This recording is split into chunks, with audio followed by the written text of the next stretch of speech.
Mga kababayan, magandang hapon po at magagabi na rin po sa bawat isa. Meron po tayong update sa lagay po ng ating panahon. Pero bago ho yan, don't forget to like and subscribe and pahit na rin po ng notification bell para ma-notify kayo sa ating mga susunod na latest weather update.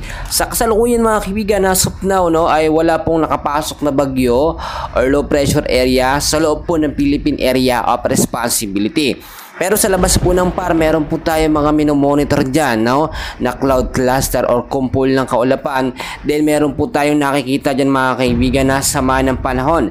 Ito po sinasabi natin ng low pressure area na nandito po sa may bandang silangan. And as of now, wala po itong direktang epekto sa ating bansang Pilipinas. As of now, ang nakaka-apekto pa rin po sa ilang bahagi ng ating bansa, especially po dito sa Metro Manila, Luzon, Visayas at Mindanao ay itong intertropical convergence zone. So forecast weather condition tayo mga kaibigan, alamin po natin ang lagay ng ating panahon. Sa area po ng Zamboanga Peninsula, Sacsayhuaman, BARMM, Northern Mindanao, Davao Oriental, Davao Occidental at Davao del Sur ay maulap na kalangitan ng nararanasan dyan dahil po sa ITCZ or Intertropical Convergence Zone. So asahan ng mahina hanggang sa posibleng malakas na pag-ulan pagdating ngayong hapon at sa gabi. So pinag-iingat yung mababang lugar sa banta ng landslide at pagbabaha.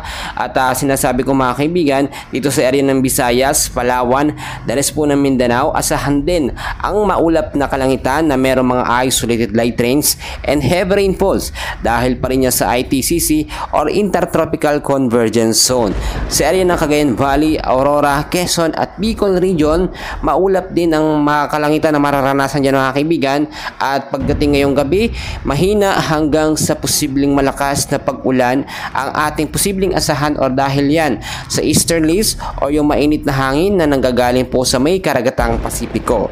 Dito naman po sa Metro Manila at ilang bahagi ng ating Luzon ay pinag-iingat din tayo sa banta ng mga biglaang pagbugso at malakas ang pag-ulan dahil naman po sa mga localized thunderstorm. Alam natin mga kaibigan, ang thunderstorm ay minsan mas malakas pa sa mga bagyo at madalas yan tuwing hapon at sa gabi yan nagpapaulan. So maging alerto na lamang tayo kahit po maalinsangan na panahon ang ating naranasan sa mga umaga, sa tanghali at ngayong hapon medyo mainit pa rin. Sa gabi posible ang mga tsansa ng malawakang pag-ulan. So yung sinasabi ko mga kaibigan sa inyo na low pressure area nga po na nasa labas ng Philippine Area of Responsibility.